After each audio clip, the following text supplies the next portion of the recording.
Hi, it's Leslie Zemeckis back with another Write for Success. My author this week is another New York Times best-selling author. She is Karin Slaughter.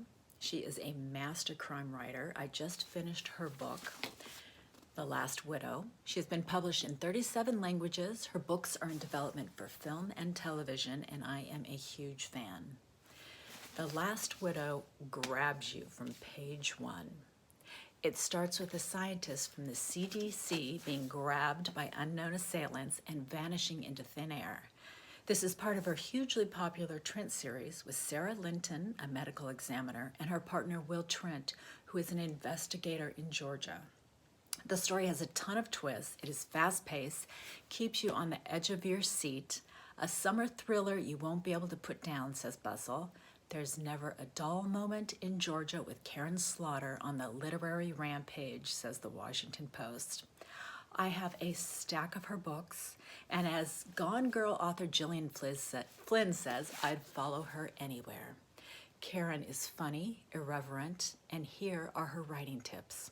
Have a happy Thanksgiving to you all. Stay safe, eat pie, and I'll see you next week for another fabulous writer. Remember, stories matter. Yours, hers, his, ours.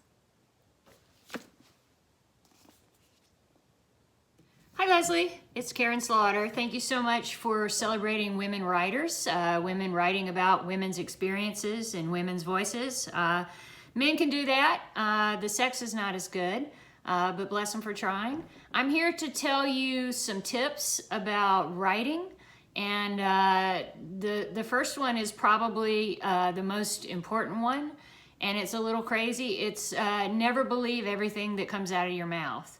And this is something my grandmother used to tell me, you know, and on the surface it seems kind of silly, but it's true. You know, if you say something and someone goes, oh, that sounds pretty smart, you might start to think, hey, that's pretty smart. I'm a smart person.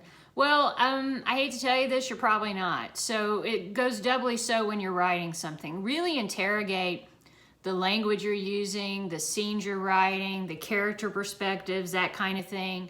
Because in order for it to be authentic, you've got to understand the motivations of the characters and what you're writing, and that helps you control the story. Because at the end of the day, story and character are meshed together, and you want to make sure that one is equal to the other. You can't have a fantastic plot and no one cares about the characters, and you can't have fantastic characters and no one cares about the plot, especially when you're writing thrillers. You know, things just have to stand on their own, and when they're together, they have to stand together. So that sounds kind of silly, but it's true.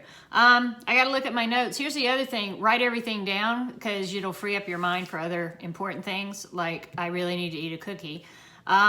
Read all the time. Read everything you can. Don't just read in the genre that you want to write in. Read everything. I read a lot of nonfiction. I love history. One of my most recent passionate reads, I love Eric Larson. He's an amazing writer.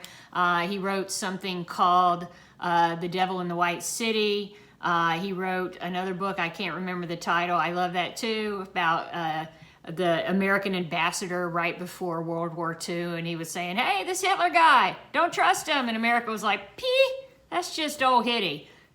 Guess what? Spoiler alert, the guy was right.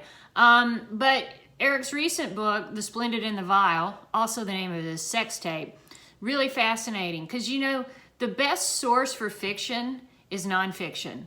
And you have to really be careful when you're writing your characters to make sure that they're believable, that they make believable choices. And a lot of times when I write a book, especially if it's with a new character, after I finish, I go back to the beginning and I read for that character and say, hey, is this person I started with believable as the way she ends up or he ends up? You know, you don't have someone who's very timid and kind of introverted in the beginning. Suddenly they rip open their shirt and there's an S on their chest and they're out there. You know, evolution happens in very small steps.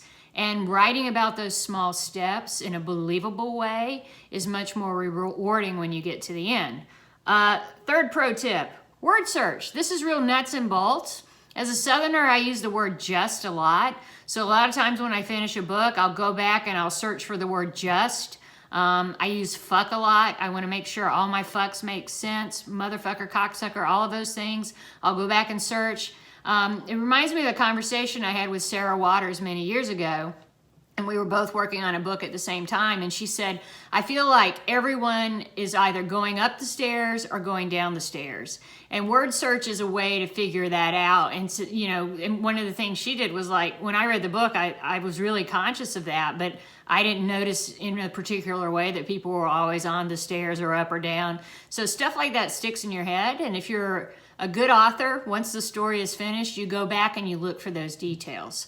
So those are my 3 tips. I think I put more than the tip in, so this isn't like high school. Leslie, thank you for reading. Thank your readers for reading, and let's keep supporting women, and let's keep reading great books. Thank you.